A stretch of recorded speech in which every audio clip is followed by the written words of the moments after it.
Hey guys, sorry about the bright light here, but this is just a really quick word. I was sitting here, finally got settled, listening to the word that the Lord gave me in the car that I shared last. I wish it had been a little more clear, but I pray you got it. That's what happens sometimes. God just uses imperfect people. But anyway, I hope the message got through. I'm pretty sure it does. But the Lord showed me something while I was listening to this, and it amazed me. Back probably 2, 3 years ago, I had a prophetic word spoken over me that I would be like a plumber in the house of God. A plumber. Yeah, I'd open the pipes with the Lord of clogs that some people are having. And yeah, it's like heavenly Draino. So, anyway, I want to say this about the word that I gave just before this one about alignment. You know, the Lord was showing me this while I was listening to it. He said, if you look at your pipes under the sink, yeah, they all have to be in alignment for the water to flow freely. And whenever there is a clog or something impeding that flow, then you get a backup. Yeah. And the water gets stagnant and it gets stinky. Yeah. So you got to run some heavenly Drano through there. So what I'm really believing the Lord is saying in this is alignment really is the key word in all of this. You see, if you look at everything in nature, everything that God has made, it's in sync with everything else. And in order for them to be in sync, there has to be a cooperation, an alignment, a co-operation. Yeah. One thing is doing its thing and the other thing is doing its thing, and they come together and the Spirit of God can flow. Or in pipes, the water can flow. In the church, the gifts can flow. And in love, in the church, when we're aligned with God and one another, loving one another fervently, sharing all things in common. When you look at the body, how it works, the Lord is saying it's the same thing. Eyes, nose, ears, mouth. Everything is where it's supposed to be. And they're in cooperation, in sync with one another. And when they love one another. This is one of Satan's greatest battles. I want to say this. Today I have heard more on social media about offense, people getting offended. And I was remembering what Pastor Stephen had preached probably a few years ago. And he was talking about offense as being a fence that is built between two people. And it's true. And that's a tactic of the enemy, because we're supposed to be in unity, one with God, one with one another, in alignment, so that the Spirit of God, the love of God, the power of God, the grace of God, the truth of God can flow. Everything flows. The Word of God flows. The Spirit of God flows. The oil flows through us. But you see, if we allow the enemy to bring offense, to build a fence between two people, what it is humility, then humbleness being humble is taken away from the mix, because pride gets up. What causes offense most of the time is pride. A lot of times. I stand on my side of the fence. This is what I believe. You stand on your side of the fence. This is what you believe.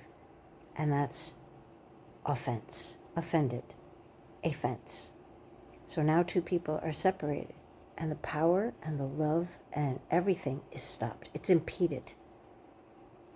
And you see people in the church fighting on social media. That is the cause of offense. I think this was a setup. I'm going to tell you that last night before I went to bed, somebody had come on Facebook and literally, and it's very hard to tell sometimes the tone, but it's the wording. And somebody jumped on last night and said, "You're a false prophet and you're this and you're this and that." And I didn't even answer. As a matter of fact, Lord said, just take them off. And I did. Because one, they're just where they're at. If they really belong to the Lord, they don't know better. They don't know the Word of God. They just don't. So instead of me getting upset and saying something back, because the way they approached me and the wording that they used felt like an attack. It wasn't just, "Hey sister," in humility, "Can I ask you a question, because I don't see this." See, that would have been a humble way to ask. But instead it was like attack. Yeah. And the Lord said, just let it go.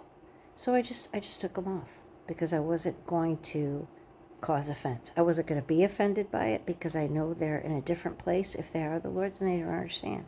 So there's nothing I could say when they come at me that way that would not be an argument. And I'm not going to do that. No, the Lord doesn't want us to argue.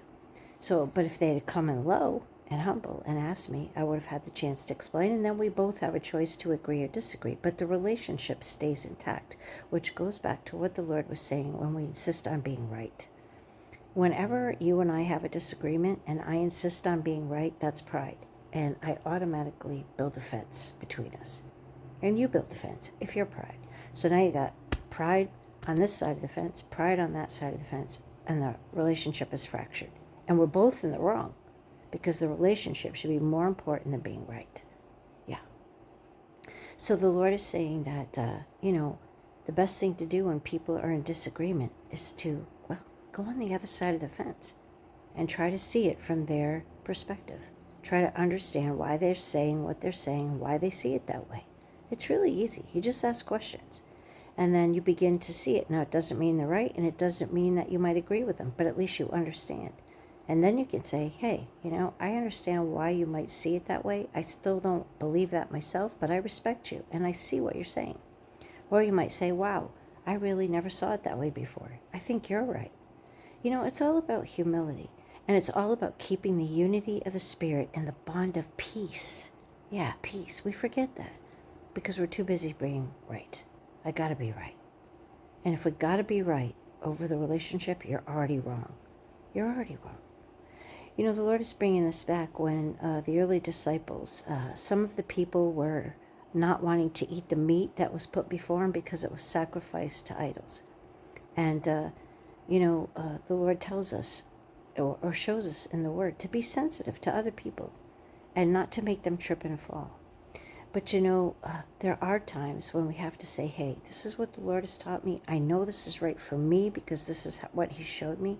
And I'm sorry if you don't understand, but I don't want that to fracture our relationship. We always have to go in low and be humble and be willing to talk things out in a spirit of love, keeping the bond of peace. And, relationships are give and take. And many times we just have to give. I know a lot of times the Lord has asked me to apologize when it wasn't even really up to me to do that. But for the sake of the relationship and keeping the peace, I did. And yeah, that's what it's about. So all of this that the Lord is saying, the last video on this is about alignment. We really have to be in alignment with the Lord. It's the key. When we are sitting at His feet, when we are humble like Moses, like Jesus, and we ask Him questions and we learn like little children. And then we do what He says and we say what He says. And when we are in unity and aligned with Him and then with one another, that's when the love, and we're going to see the power flow through the body. Yeah, we have to do everything we can. And it's up to each one of us to keep the relationships clean and pure and to keep the Spirit of God flowing in our midst so that God can get done what He wants to get done. Yes. And we really learn what love is. And I'm not talking about fake love or human love. I'm talking about a covenant love. Yeah, that love. I love you whether I agree with you, whether I don't. I love you. And I respect you. And I will treat you with dignity and with respect. Yeah. Anyway, that's that. Yeah. Heavenly Draino. Good word. Have a good night.